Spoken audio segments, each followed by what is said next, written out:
அடுத்த டாபிக் வந்து காம்ப்ளிமெண்ட். காம்ப்ளிமெண்ட்ஸ்னா என்னன்னா ஸோ ரெண்டு விதமான காம்ப்ளிமெண்ட்ஸ் எழுதுறோம். R's complement, R minus one's complement, அதாவது ரேடிக்ஸ், டிமினிஷ்டு ரேடிக்ஸ் காம்ப்ளிமெண்ட்.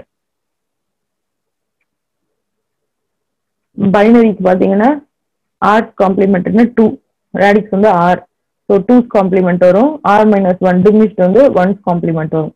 ஆக்டல்ல 8, 7, டெசிமல்ல 10's காம்ப்ளிமெண்ட், 9's காம்ப்ளிமெண்ட், ஹெக்ஸால 16's complement, 15's complement. So complement எதுக்காக யூஸ் பண்றோம், காம்ப்ளிமெண்ட் நம்பர்ஸ் எதுக்காக யூஸ் பண்றோம் அப்படின்னு சொன்னா நெகட்டிவ் நம்பர்ஸ் வரும்போது காம்ப்ளிமெண்ட் வந்து யூஸ் பண்ணுவோம். அது எப்படின்றது ஒரு சில எக்ஸாம்பிள் எடுத்து வச்சிருக்கேன், சொல்றேன் நான்.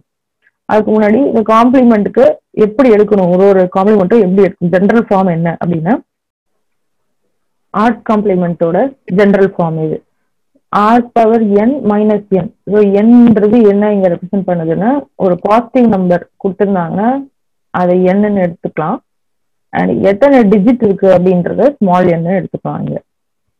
So R power n minus n இப்படிதான் காம்ப்ளிமெண்ட் எடுக்கணும். when n is not equal to 0. என்னோட நம்பர் 0வா இருந்தா, என்னோட பாசிட்டிவ் நம்பர் 0வா இருந்தா காம்ப்ளிமெண்ட் வந்து 0. இது மட்டும் ஸ்பெஷல் கேஸ். அப்ப 0 கூட நமக்கு மேட்ரா பைனரி இல்லைன்னா, ஆமா 0 கூட நம்மளுக்கு மேட்டர் தான். 0a பிளஸ் 0 மைனஸ் 0 ரெப்ரசென்ட் பண்ணலாம். ஓகேவா? 10's காம்ப்ளிமெண்ட் அப்போ எப்படி எடுப்போம்? ஸோ என்னோட டிஜிட் வந்துட்டு இங்க இருக்கு 5252. இதுதான் என்னோட டிஜிட். இதுல எத்தனை பிட் இருக்குன்னா 4 பிட்ஸ் இருக்கு. அப்ப 10 பவர் 4 ஆறுன்றது எனக்கு 10 இல்லையா இங்க, பிகாஸ் நீங்க பாருங்க பேஸ் 10 டெசிமல்ல இருக்கு அந்த நம்பர். So base 10. அப்ப 10 பவர் 4 மைனஸ் த நம்பர் என்ன வருதோ ஆன்சர், அதான் 10's complement of this number. And ஃபிராக்ஷனா இருந்தா 10's காம்ப்ளிமெண்ட் எப்படி வரும்? ஃபிராக்ஷனா இருக்கும்போது இந்த n வந்துட்டு 0. ஓகே, இந்த n வந்து இன்டீஜர் பார்ட்டோட தான் n டிஜிட்ஸ்ன்றது. அப்ப எனக்கு இங்க இன்டீஜர் பார்ட்டே இல்லை, அப்ப அது வந்து 0. அப்ப 10 பவர் 0 மைனஸ் த நம்பர், எனக்கு ஆன்சர் வந்து இப்படி வருது. ஸோ ஒரு இதுக்கு டிஃப்ரெண்டா வருது பாருங்க.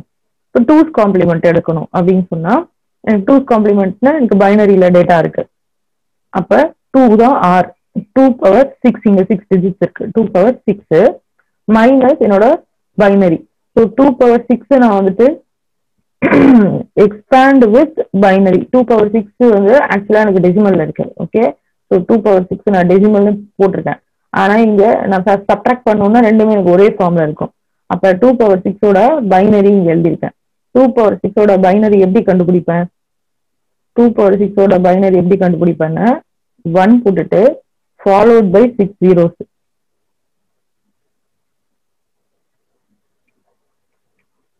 இதுதான் 2 பவர் 6ஓட பைனரி ஃபார்ம்.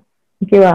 இப்ப 2 பவர் 4 இருந்தா 1 followed by 4 zeros. 2 பவர் 6 எவ்வளோ ஆக்சுவலா 16. ஸோ 16ஓட பைனரி ரெப்ரசன்டேஷன் என்ன? 1 followed by 4 zeros. 15ஓட பைனரி ரெப்ரசன்டேஷன் என்ன? 2 பவர் 4 மைனஸ் 1. ஓகேவா? ஸோ 15ஓட பைனரி ரெப்ரசன்டேஷன் என்ன? எனக்கு 2 பவர் 4 மைனஸ் 1 அப்படின்னு வரும்போது இப்படி வரும் 15. ஓகேவா? ஸோ இதெல்லாம் நான் ஞாபகம் வச்சுட்டா எத்தனை நம்பர்ஸ் வேணாலும் என்னால பைனரி ஷார்ட்கட்ல எடுக்க முடியும். அப்படி எடுத்தது தான் இது. அப்ப 2 பவர் 6 எக்ஸ்பேண்ட் பண்ணிட்டு சப்ட்ராக்ட் பண்ணா எனக்கு 2's காம்ப்ளிமெண்ட் கிடைக்குது. அப்ப எல்லா மீறி இருக்கிறதுக்கும் என்னால காம்ப்ளிமெண்ட் எடுக்க முடியும், ஆர் காம்ப்ளிமெண்ட் எடுக்க முடியும். அதாவது 8's காம்ப்ளிமெண்ட் எடுக்கலாம், 16's காம்ப்ளிமெண்ட் எடுக்கலாம். அப்படி எடுக்கும்போது என்ன நான் ஞாபகம் வச்சுக்கணும், ஆறுன்ற இடத்துல 16 வரும் அப்படின்றத நான் ஞாபகம் வச்சுக்கணும். இது வந்து general form of R's complement. அதே மாதிரி ஆர் மைனஸ் ஒன்ஸ் காம்ப்ளிமெண்ட், அதாவது டிமினிஷ்டு ரேடிக்ஸும் இருக்கு. ஆர் மைனஸ் ஒன்ஸ் காம்ப்ளிமெண்ட் எடுக்கணும்னு இதுதான் என்னோட form. R power n minus R power minus m minus n, அதெல்லாம் என்னன்னு எனக்கு தெரிஞ்சுக்கணும் இல்லையா? அப்ப n கேபிட்டல் என்னன்றது என்னோட பாசிட்டிவ் நம்பர், அண்ட் இந்த ஸ்மால் m அப்படின்றது இன்டீஜர் பார்ட்டோட டிஜிட்ஸ், இந்த m அப்படின்றது ஃபிராக்ஷன் பார்ட்டோட டிஜிட்ஸ். ஓகேவா? அப்படி இருந்துச்சுன்னு சொன்னா அப்ப எனக்கு ஃபிராக்ஷன்ஸ் வரும்போது ஆர் மைனஸ் ஒன்ஸ் காம்ப்ளிமெண்ட் எனக்கு யூஸ் ஆகும் அப்படின்றதா மீனிங். ஒன்னொன்னுக்கு இங்க நான் எக்ஸாம்பிள் கொடுத்துருக்கேன். 9th காம்ப்ளிமெண்ட் ஆஃப் அதே நம்பர் தான் எடுத்திருக்கேன், மேல எடுத்த சேம் டிஜிட்ஸ் தான் எடுத்து காமிச்சிருக்கேன். இங்கேயும் 9th காம்ப்ளிமெண்ட் வரும்போது எப்படி எனக்கு ரெப்ரஸன்டேஷன் வருது பாருங்க. 10th காம்ப்ளிமெண்டோட ஒன்று குறைஞ்சிருக்கும். ஆர் இப்படி சொல்லலாம், 9th காம்ப்ளிமெண்ட்டை விட 10th காம்ப்ளிமெண்ட் ஒன்று இன்க்ரிமெண்ட் ஆயிருக்கும்னு சொல்லலாம். ஓகேவா? எதுக்கு? இன்டீஜர்ஸ்க்கு. ஆனா ஃபிராக்ஷன் பார்ட் பாருங்க என்டையரா வேற மாதிரி இருக்கு. ஓகே, ஸோ 9th காம்ப்ளிமெண்ட் எடுக்கும்போது ஃபிராக்ஷன் பார்ட் வேற மாதிரி வருது. அண்ட் 1th காம்ப்ளிமெண்ட் எடுக்கும்போதும் எனக்கு ஒன்று குறைஞ்சிருக்கும், இதை விட ஒன்று வந்துட்டு இங்க குறைஞ்சிருக்கும். பாருங்க, இது பாருங்க, இது வந்து 12, பைனரியில இது வந்து 12, இது வந்து என்னது 11. ஓகேவா? 1011 இருக்கு 11. அப்போ 1th காம்ப்ளிமெண்டோட 2th காம்ப்ளிமெண்ட்ன்றது ஒன்னு இன்க்ரிமெண்ட் ஆகி வரும். பட் இவ்வளோ இந்த அளவுக்கு ஜென்ரலைஸா நீங்க போடணுமான வேணும்னா ஞாபகம் வச்சுக்கோங்க, படிச்சுக்கோங்க. இல்ல இதெல்லாம் எங்களுக்கு புரியலன்னா just 1st and 2th complement மட்டும் எப்படி எடுக்கிறதுன்னு தெரிஞ்சுக்கோங்க. ஏன்னா அதுதான் வந்துட்டு நிறைய கேட்பாங்க, நாமளும் நிறைய யூஸ் பண்ணுவோம். ஓகேவா? ஜஸ்ட் இது ரெண்டு மட்டும் ஷார்ட்கட் சொல்லித்தரேன், 1st காம்ப்ளிமெண்ட் 2th காம்ப்ளிமெண்ட் மட்டும். அது ஆல்ரெடி உங்களுக்கு தெரிஞ்சிருக்கும்னு நினைக்கிறேன். So 1st complement and 2th complement பண்றது மட்டும். 1st காம்ப்ளிமெண்ட் எடுக்கணும்னு ஒரு பைனரி கொடுத்துருக்காங்கல்ல, அந்த பைனரியை ஜஸ்ட் ஒன்ஸ் எல்லாம் ஜீரோஸா மாத்துங்க, ஜீரோஸ் எல்லாம் ஒன்ஸா மாத்துங்க, டைரக்டா 1st காம்ப்ளிமெண்ட் வந்துடும். இது வந்து என்னது? ஷார்ட்கட். ஓகே. அண்ட் இதே நம்பருக்கு 2th காம்ப்ளிமெண்ட் எடுக்கணும்னா 1st காம்ப்ளிமெண்ட் பிளஸ் 1 போட்டா 2th காம்ப்ளிமெண்ட் வந்துடும். ஓகேவா? இதான் ஷார்ட்கட். ஸோ இந்த எக்ஸாம்பிள்ல நான் இங்க காமிச்சிருக்கிறேன். ஃபிராக்ஷனா இருந்தாலும் இதே தான், பைனரிக்கு ஈஸியா வந்துடும் எனக்கு. ஸோ ஃபிராக்ஷனா இருந்தாலும் டெசிமலுக்கு அப்புறம் உள்ளதும் சேம் ப்ரொசீஜர் ஃபாலோ பண்ணணும். 1st காம்ப்ளிமெண்ட் வரும், இது கூட 1 ஆட் பண்ணா 2th காம்ப்ளிமெண்ட் வந்துடும். கீழே அதே நம்பருக்கு காமிச்சிருக்கேன் பாருங்க. ஸோ ஃபர்ஸ்ட் 1st காம்ப்ளிமெண்ட் எடுத்திருக்கோம், ஆட் 1 ஆட் பண்ணிருக்கேன், 2th காம்ப்ளிமெண்ட் வந்துருச்சு. நீங்க இங்க ஒரு டெசிமல் பாயிண்ட் வச்சுக்கிட்டாலும் சேம் ப்ரொசீஜர் தான். ரைட்டா? சரி, இது எதுக்கு யூஸ் ஆகும்? இந்த 1st காம்ப்ளிமெண்ட் 2th காம்ப்ளிமெண்ட்லாம் எதுக்கு யூஸ் ஆகும்னா, ஆல்ரெடி சொன்னேன், நெகட்டிவ் நம்பர்ஸ் நம்ம இதுல இருந்து எழுதுறதுக்கு யூஸ் ஆகும். ஸோ சப்ட்ராக்ட் பண்றதுக்கு மெயினா யூஸ் ஆகும் நம்மளுக்கு. Subtraction using 1st and 2th complement. ரெண்டு எக்ஸாம்பிள் எடுத்திருக்கேன். ஃபர்ஸ்ட் எக்ஸாம்பிள் 1st காம்ப்ளிமெண்ட்டுக்கு பண்ணியிருக்கேன்.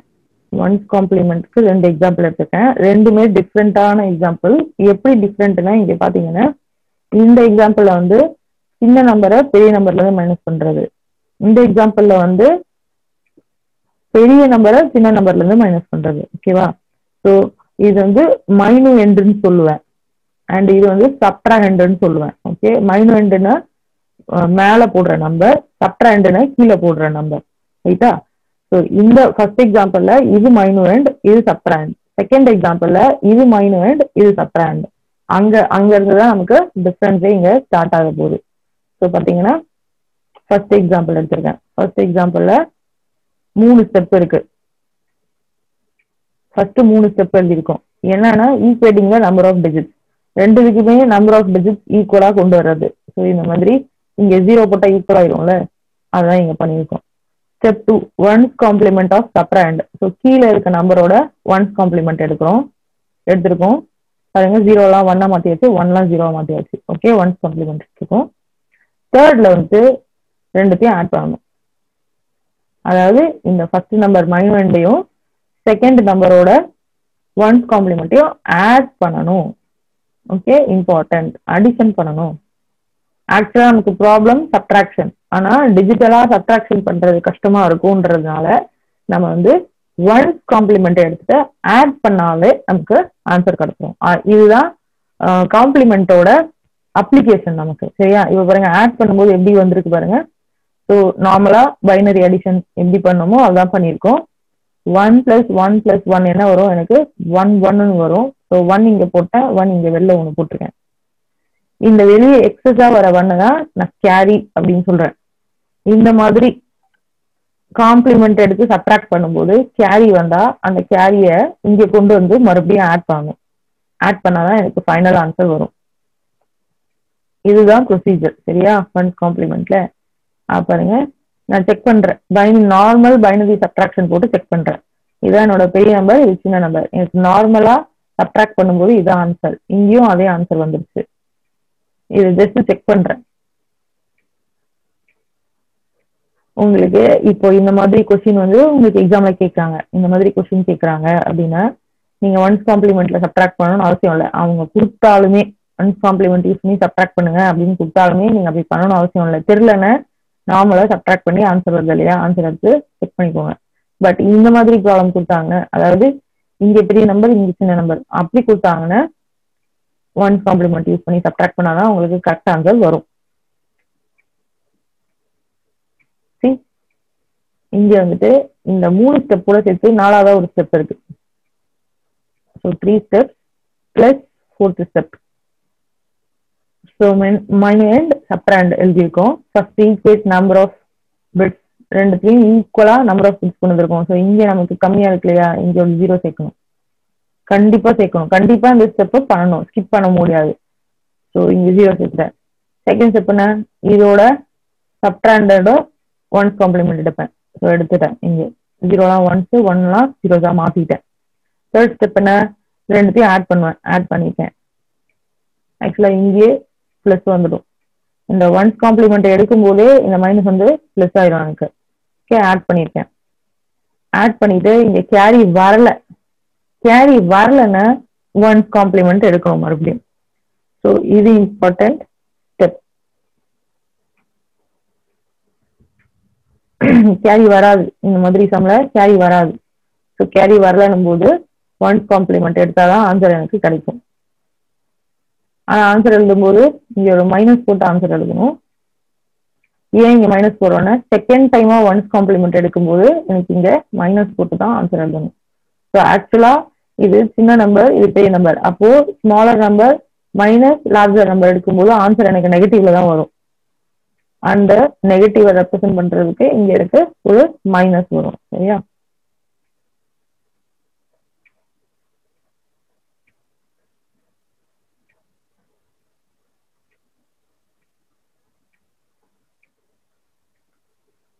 டிஃபரன்ஸ் என்னன்னா இதுதான். இது ரொம்ப இம்பார்ட்டன்ட் கிடையாது. ஓகே, அடுத்தது போயிடலாம். Signed binary number. பைனரியில கூட சைன்லாம் ரெப்ரசென்ட் பண்ண முடியுமா? இப்ப டெசிமல்னா எனக்கு பிளஸ் மைனஸ்னு போட்டு சைனா ரெப்ரசென்ட் பண்ணிடுவேன். பைனரியில அந்த மாதிரி பண்ண முடியாது. பைனரியில சைன் எப்படி ரெப்ரசென்ட் பண்ணணும்னா அதுக்குன்னு தனியா சைன் பிட்டுனா அசியூம் பண்ணணும். மைக்ரோ ப்ராசஸருக்குள்ள இல்ல digital to unlock converter, unlock to digital converter, அந்த மாதிரி எங்கெல்லாம் உள்ளுக்குள்ள நான் வந்து பைனரியில ஆப்ரேஷன்ஸ் பண்றனோ அங்கெல்லாம் சப்போஸ் எனக்கு நெகட்டிவ் நம்பர்ஸ் வந்துட்டா ஸோ சைன் பிட் வந்துட்டு நான் அசைன் பண்ணலாம். அதுக்கு இப்படிதான் இருக்கும். ஸோ இந்த 6 பிட் வந்து மேக்னிடியூட்னு எடுத்தா ஒரு பிட் வந்து சைன் பிட்னு வச்சுக்கணும். நான் அந்த ஒரு பிட் வந்துட்டு பாசிட்டிவா இருந்தா, சப்போஸ் என்னோட நம்பர் பாசிட்டிவா இருந்தா அந்த ஒரு பிட் வந்து 0 இருக்கும். என்னோட நம்பர் நெகட்டிவா இருந்தா அந்த சைன் பிட் வந்து 1 இருக்கும். இதுக்கு பேரு சைன்டு பைனரி நம்பர். ஓகேவா? அப்படி மட்டும் தான் ரெப்ரசென்ட் பண்ண முடியுமா அப்படின்னா கிடையாது. இன்னும் 2 ஃபார்ம் இருக்கு. சைன்டு மேக்னிடியூட் ரெப்ரசன்டேஷன், இதுக்கு பேரு மேல நம்ம பார்த்ததுக்கு பேரு சைன்டு மேக்னிடியூட். இது வந்து மேக்னிடியூட்னா பாசிட்டிவ் மட்டும், அண்ட் ஒரே ஒரு பிட் மட்டும் சைன் பத்தி சொல்லுது, பிளஸா மைனஸான்னு சொல்லிட்டு. அது இல்லாம இதுக்கு பேரு சைன்டு மேக்னிடியூட் ரெப்ரசன்டேஷன். இது இல்லாம இன்னும் 2 மெத்தட் இருக்கு. Signed one's complement representation, signed two's complement representation. இப்படியும் நம்ம நெகட்டிவ் நம்பர்ஸை ரெப்ரசென்ட் பண்ண முடியும். இங்க பாத்தீங்கன்னா உங்களுக்கு நல்ல டிஃபரன்ஸ் தெரியும். என்னோட நம்பர் பாசிட்டிவ் நம்பர் பிளஸ் 9 இருக்கும்போது ஸோ 9ஓட ரெப்ரசன்டேஷன் எனக்கு தெரியும். 4 பிட்ல 1001 வரும். இப்போ இந்த சைடு எனக்கு ஒரு பிட் சைன் பிட் ஆட் பண்ணிருக்கேன். இது என்ன பண்ணிட்டேன், 7 பிட் எடுத்துட்டேன் மேக்னிடியூடுக்கு. சைன் பிட்டுக்கு ஒரு பிட் ஆட் பண்ணிருக்கேன். அந்த ஒரு பிட் 0 இருக்கு. அப்பனா எனக்கு பிளஸ் வந்திருக்குன்னு அர்த்தம் நம்பர்ல. இதே நம்பருக்கு மைனஸ் வந்தா இதே நம்பருக்கு மைனஸ் வந்தா ஸோ 9 இருக்கு, இங்க 1 இருக்கு, லாஸ்ட் பிட் வந்து 1 போட்டிருக்கேன். அப்ப இதுக்கு அர்த்தம் என்னன்னா -9 கொடுத்துருக்காங்கன்னு அர்த்தம். இதுக்கு பேரு சைன்ட் மேக்னிடியூட். ஓகேவா? அடுத்தது சைன்ட் ஒன்ஸ் காம்ப்ளிமெண்ட் எப்படி எழுதுறது அப்படின்னா, எனக்கு ஒன்ஸ் எல்லாம் ஜீரோஸ் ஆகும், ஜீரோஸ் எல்லாம் ஒன்ஸ் ஆகும் சேஞ்ச் பண்ணணும். பண்ணிட்டு சைன்ட் நம்பரை வந்து 1ன்னே வச்சிருக்கேன். ஸோ தட் இது -9 அப்படின்னு எனக்கு வரும். சைன்ட் டூஸ் காம்ப்ளிமெண்ட்னா ஒன்ஸ் காம்ப்ளிமெண்டோட ஒரு 1 ஆட் பண்ணணும். 1 ஆட் பண்ணா டூஸ் காம்ப்ளிமெண்ட் வந்துடும். ஸோ இந்த 3 ஃபார்மும் வந்துட்டு -9 ரெப்ரசென்ட் பண்ணுது. -9 சொல்றதுக்கு எனக்கு இங்க ஒரு 1 ஒரு ஆட் பண்ணியிருக்கேன். அந்த 1 எப்படி இருக்கணும்? எனக்கு மோஸ்ட் சிக்னிஃபிகன்ட் பிட்டா இருக்கணும். ஓகே, மோஸ்ட் சிக்னிஃபிகன்ட் பிட் தான் என்னோட சைன் பிட்டா இருக்கணும். மோஸ்ட் சிக்னிஃபிகன்ட் பிட்ன்றது லெஃப்ட் மோஸ்ட் இருக்கிறது, அதுதான் எனக்கு சைன் பிட்டா இருக்கணும். இப்போ இந்த டேட்டா வந்து 8 பிட் டேட்டா. 8 பிட் டேட்டான்றதுனால தான் 0ல இருந்து 7 வரைக்கும் இருக்கு. ஸோ லாஸ்ட் பிட் அதுதான் என்னோட சைன் பிட். இங்க எழுதியிருக்கிறது எல்லாமே அப்படிதான் எழுதியிருக்கேன், 8 பிட்ல தான் எழுதியிருக்கேன். இதை யூஸ் பண்ணி எப்படி சப்ட்ராக்ஷன் பண்றது, இந்த சைன்டு நம்பர்ஸ் யூஸ் பண்ணி எப்படி சப்ட்ராக்ஷன் பண்றது, இதுதான் இங்க இம்பார்ட்டன்ட் அப்ளிகேஷன். ஸோ பாருங்க, ஒன்ஸ் காம்ப்ளிமெண்ட் சைன்டு நம்பர்ஸ் எடுத்திருக்கேன். சைன்டு நம்பர்ஸ்ல ஒன்ஸ் காம்ப்ளிமெண்ட் எடுத்திருக்கேன். இதுல என்ன பண்ணணும்னா நெகட்டிவ் நம்பர்ஸ் மட்டும் ஒன்ஸ் காம்ப்ளிமெண்ட் எடுத்து ஆட் பண்ணிருக்கேன். சிம்பிளா இருக்கும், ரொம்ப சிம்பிளா இருக்கும். நீங்க பாத்தீங்கன்னா இந்த 4 எக்ஸாம்பிள் பாத்தீங்கன்னா தெரியும். ஃபர்ஸ்ட் எக்ஸாம்பிள் வந்து ரெண்டுமே பாசிட்டிவ் நம்பரா இருக்கும்போது காமிச்சிருக்கேன். இது வந்து சப்ட்ராக்ஷன்ல வராது, உங்க ரெஃபரன்ஸ்க்காக இதை போட்டிருக்கேன். ஸோ +6 +9 எடுத்திருக்கேன். ஆட் பண்ணா எனக்கு என்ன வரணும்? 15 வரணும். ஸோ ஆட் பண்ணா எனக்கு 15 வருது. இப்போ இதுல ஏதாவது ஒரு நம்பர் நெகட்டிவா இருந்துச்சுன்னு சொன்னா எப்படி இதை பெர்ஃபார்ம் பண்றது அப்படின்னு சொன்னா, இப்போ இங்க -6 எடுத்திருக்கேன் பாருங்க. இது -6 நெகட்டிவா வச்சிருக்கேன். இந்த 6 வந்து நெகட்டிவா வச்சுட்டேன். அப்போ -6 நான் எப்படி எழுதுவேன்? ஒன்ஸ் காம்ப்ளிமெண்ட் சைன்டு டிஜிட்ல எழுதணும். Okay, so convert all zeros to 1, 1 to 0. அதான் இங்க பண்ணிருக்கேன். ஆட்டோமேட்டிக்காவே எனக்கு இங்க ஒரு 1 வந்துருச்சு, சைன் பிட்ல இங்க 1 வந்துருச்சு. ஓகே, 9க்கு ஆஸ் யூஸ்வல் என்ன இருக்குதோ அதை எழுதியிருக்கேன். Just add boat. ஆட் பண்ணும்போது இந்த மாதிரி வருது, ஒன்னு எக்ஸஸா வருது இல்லையா, கேரி. அந்த கேரியும் எடுத்துட்டு வந்து ஆட் பண்ணிடுறேன். ஸோ எனக்கு ஆன்சர் +3 வரணும்ல, -6 +9 வந்து +3 வரணும். வருதா இங்க அப்படின்னு செக் பண்ணிக்கலாம். எஸ் வருது. அதுலயே இந்த நம்பர் நெகட்டிவா இருக்கும்போது, ஸோ 9 நெகட்டிவ் வச்சிருக்கேன். 9 நெகட்டிவ் வச்சிருக்கும் போது ஒன்ஸ் காம்ப்ளிமெண்ட் எடுத்திருக்கோம். 9க்கு ஒன்ஸ் காம்ப்ளிமெண்ட் எடுத்திருக்கோம். Just add both. எனக்கு ஆன்சர் டைரக்டாவே சைன்டு ஒன்ஸ் காம்ப்ளிமெண்ட் ஆஃப் -3 வந்திருக்கு. ஸோ எனக்கு இது ரெண்டுத்தையும் சம் எடுத்தானே வரணும், -3 வரணும். -3ன்றது எனக்கு என்ன? ஃபர்ஸ்ட் 3க்கு எழுதுனா 0 1 1 0, இந்த சைடு 3 0 வரும். இந்த லாஸ்ட் டிஜிட் வந்து 0 இருந்தா +3. ஆனா எனக்கு ஆன்சர் வந்து 0ல -3 இருக்கு. அப்போ இந்த பிட் வந்துட்டு எனக்கு 1 வரணும். 1 வந்தா -3. ஆனா இது வந்து சைன்டு மேக்னிடியூட் ஃபார்ம். எனக்கு ஆன்சர் வந்து சைன்டு ஒன்ஸ் காம்ப்ளிமெண்ட் ஃபார்ம்ல தான் வரும். பிகாஸ் நான் இங்க சைன்டு ஒன்ஸ் காம்ப்ளிமெண்ட் தான் எடுத்திருக்கேன். இந்த 9 வந்து எனக்கு -9 வந்து சைன்டு ஒன்ஸ் காம்ப்ளிமெண்ட் ஃபார்ம்ல இருக்கு. அப்ப ஆன்சரும் எனக்கு சைன்டு ஒன்ஸ் காம்ப்ளிமெண்ட் ஃபார்ம்ல இருக்கு. இப்போ இதுக்கு ஒன்ஸ் காம்ப்ளிமெண்ட் எடுத்தா எப்படி வரும்? இந்த 0 1 ஆயிரும். இது 0 0 1 1 1 1 1.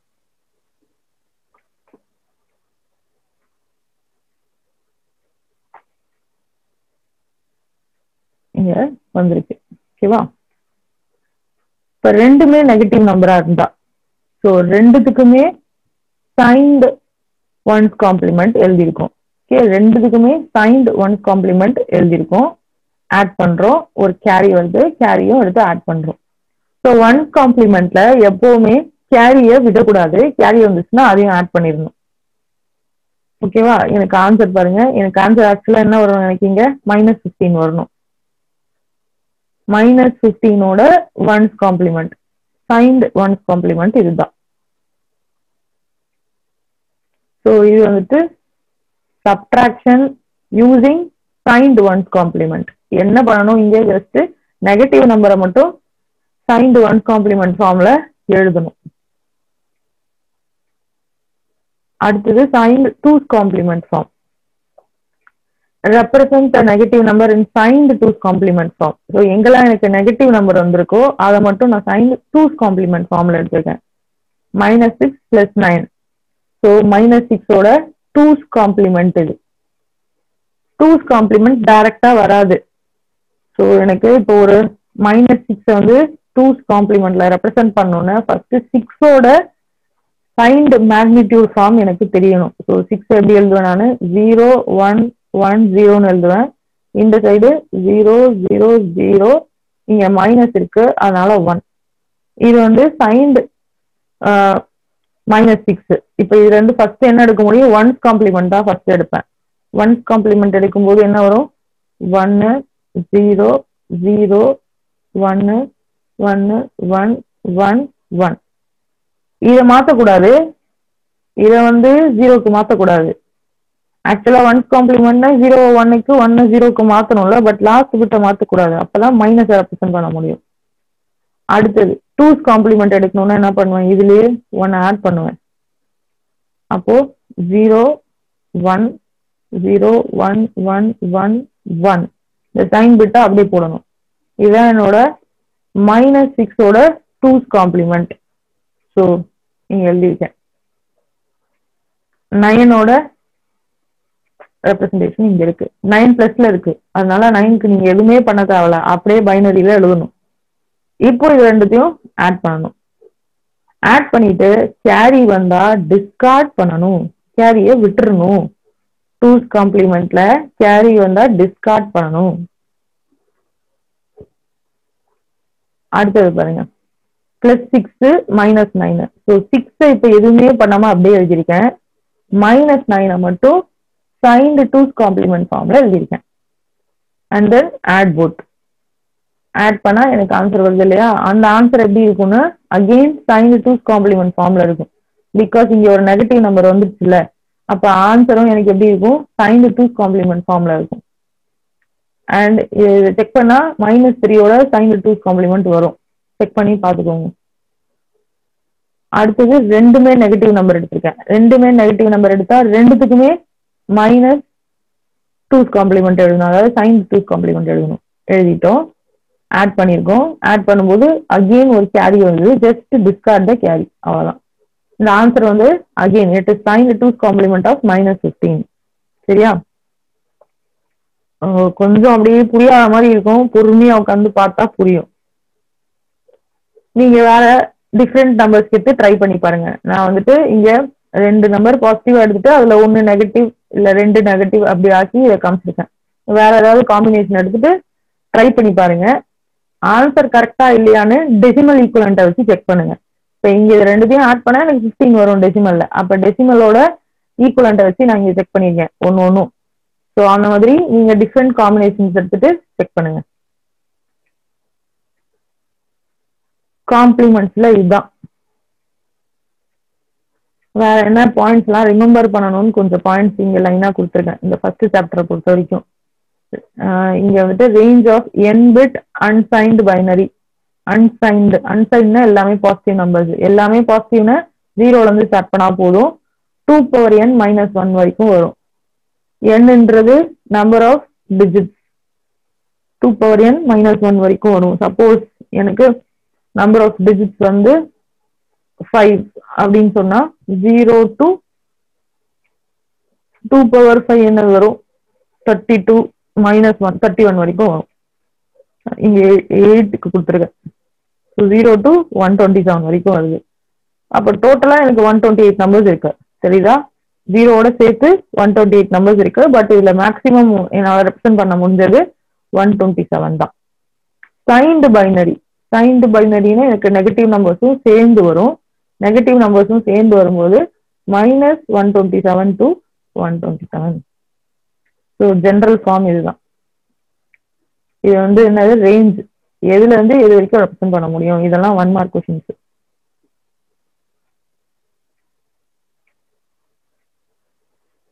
Most frequently used weighted codes. Weighted கோட்ஸ்னா என்னன்னு சொல்லியாச்சு. பைனரியும் ஒரு ஃபார்ம் ஆஃப் வெயிட்டட் கோடு தான். ஆனா பைனரியில இங்க வெயிட் இன்க்ரீஸ் ஆகிட்டே போகும். இது வந்து பிசிடி கோட்ஸ். இது எல்லாமே பிசிடி கோட். கோட் அப்படின்னு சொன்னாலே பிசிடின்னு எடுத்துக்கணும். பாருங்க இதெல்லாம் 8421 பிசிடி தெரியும். 8421 பிசிடின்றது இதுதான். ஒன்னுத்தையும் 4 டிஜிட்ஸ்ல எழுதுறது. 2421 அப்படின்னா இப்ப 2421 அப்படின்னு சொல்லும் போதே எவ்வளவு வித்தியாசமா இருக்கு இல்லையா? இதை ஆட் பண்ணுங்க. 2 + 4 + 2 + 1 எவ்வளவு வருது? 6. 6 + 2 8 9 வருது. ஸோ இங்கேயும் அகெயின் அன்யூஸ்டு ஸ்டேட்ஸ் வரும். இப்ப இதுல பாருங்க ஒரே நம்பர் எடுத்திருக்கேன். 493 வந்துட்டு எல்லா கோட்லயும் ரெப்ரசென்ட் பண்ணியிருக்கேன். 8421ல ரெப்ரசென்ட் பண்ணும்போது ஸோ 4 9 3. 2421ல எப்படி எழுதியிருக்கும் பாருங்க. 2421ல இப்போ ஒன்னும் 2421 வச்சு கம்பேர் பண்ணி பாருங்க. 2421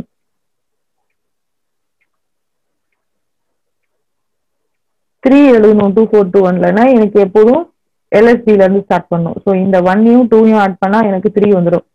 0 0 1 1 போட்டிருக்கேன். இதை பாருங்க 9 எனக்கு வேணும். 9 வேணும்னா இங்க இருந்து தான் எப்போதும் பார்க்கணும்.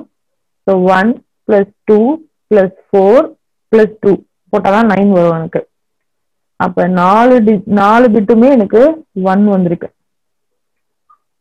4 ரெப்ரசென்ட் பண்ணோம்னா இந்த சைட்ல இருந்து பார்க்கும்போது 4 இங்க இருக்கு, இங்க 1 போட்டேன். அப்ப டிஃபரன்ஸ் தெரியுதா?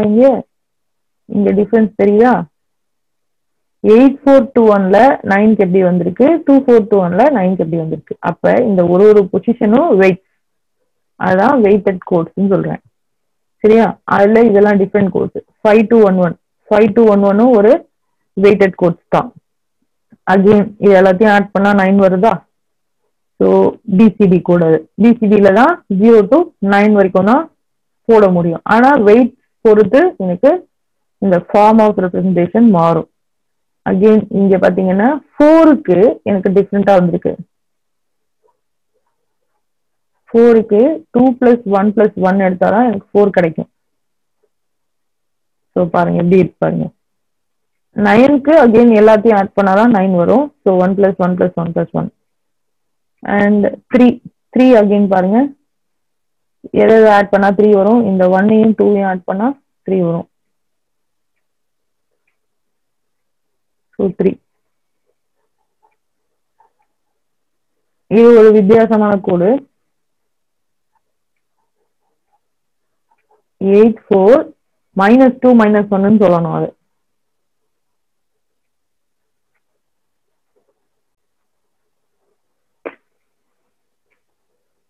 84 -2 -1 கோட் ஆஃப் ரெப்ரசன்டேஷன். இப்ப இதுல வந்து எனக்கு 1 ரெப்ரசென்ட் பண்ணணும்னு வச்சுக்கிறேன். இங்க எனக்கு பார்க்கும்போது 1ஏ இல்லை, பட் இது காம்பினேஷன்ல 1 வரும்.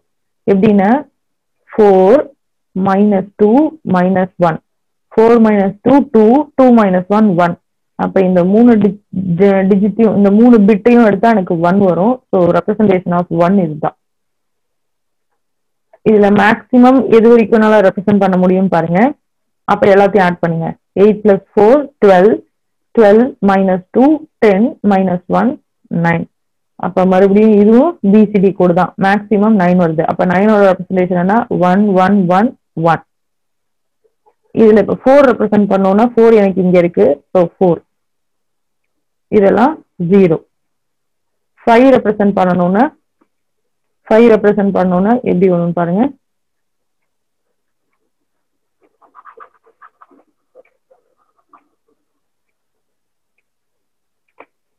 இது 4.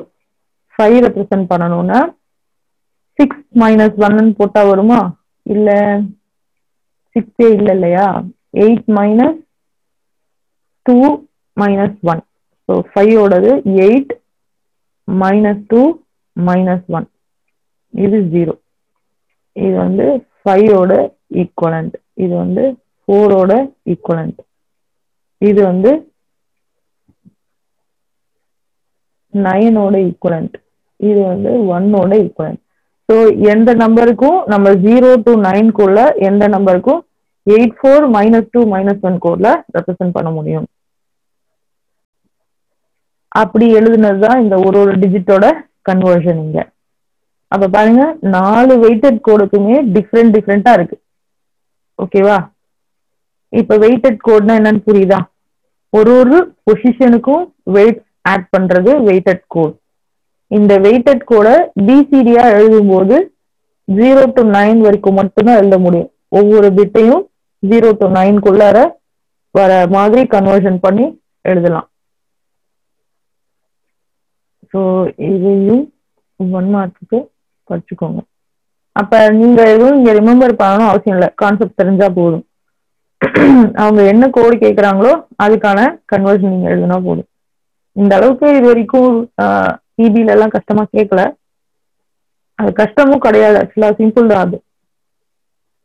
அண்ட் 0 சொன்னேன் இல்லையா, 0வும் சைன்டு நம்பரா எழுதலாம், +0 -0ன்னு சொல்லிட்டு. ஸோ சைன்டு சிஸ்டம்ல +0 எழுதும்போது இப்படி வரும், -0 எழுதும்போது லாஸ்ட் பிட் மட்டும் 1 ஆயிடும், சைன் ரெப்ரசென்ட் பண்ணும். One's complement. ஸோ ஒன்ஸ் காம்ப்ளிமெண்ட்ல நெகட்டிவ் நம்பரை ஒன்ஸ் காம்ப்ளிமெண்ட்ல எழுதும்போது எல்லா ஜீரோஸும் 1 ஆயிரும், கடைசி பிட்டு 1 ஆயிரும். டூஸ் காம்ப்ளிமெண்ட்ல ஜஸ்ட் ஆட் 1, இது கூட 1 ஆட் பண்ணுங்க, அவ்வளவுதான். ஆட் பண்ணா இந்த ரெப்ரசன்டேஷன் வரும். ஆக்சுவலா இங்க ஒரு 1 வரும், நம்ம டூஸ் காம்ப்ளிமெண்ட்ல கேரிய டிஸ்கார்ட் பண்றதுனால அது போயிடும். ஸோ எப்பவுமே ஒன்ஸ் காம்ப்ளிமெண்டா இருந்தா, ஒன்ஸ் காம்ப்ளிமெண்ட் எடுக்கும்போது கேரி வந்தா கேரிய ஆட் பண்ணணும் மறுபடியும். டூஸ் காம்ப்ளிமெண்ட்ல கேரி வந்தா டிஸ்கார்ட் பண்ணணும், ஞாபகம் வச்சுக்கணும். ஓகேவா? Reflective or self complementing codes. So இதெல்லாம் எக்ஸாம்பிள் செல்ஃப் காம்ப்ளிமெண்டிங் கோட்ஸ்க்கு.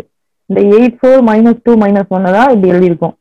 ஸோ 84 2' 1' சொல்லலாம். 84 -2 -1 தான் அது. இதெல்லாம் செக் பண்ணி பார்த்துக்கோங்க செல்ஃப் காம்ப்ளிமெண்டிங்கா வருதான்ட்டு. XS3 மட்டும் நான் ஆல்ரெடி சொல்லிட்டேன் செல்ஃப் காம்ப்ளிமெண்டிங் எப்படி வருதுன்னு சொல்லிட்டு. சீக்வென்ஷியல் கோடுன்றது each successive code is one binary number greater than preceding. Example வந்து 8421 பைனரி.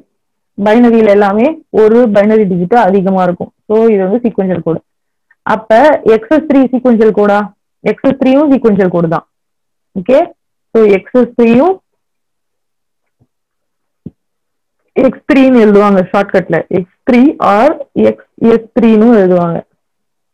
இதுவும் சீக்வென்ஷியல் கோடு தான். ஏன்னா பாத்தீங்கன்னா 1 பிட் இல்ல 1 டிஜிட் 1 பைனரி டிஜிட் இன்க்ரிமெண்ட் ஆயிட்டே வரும். அடுத்தது கிரே கோடு. கிரே கோடு சக்சசிவ் கோடு, ஐ மீன் சீக்வென்ஷியலான்னு பார்த்தா சீக்வென்ஷியல் கிடையாது.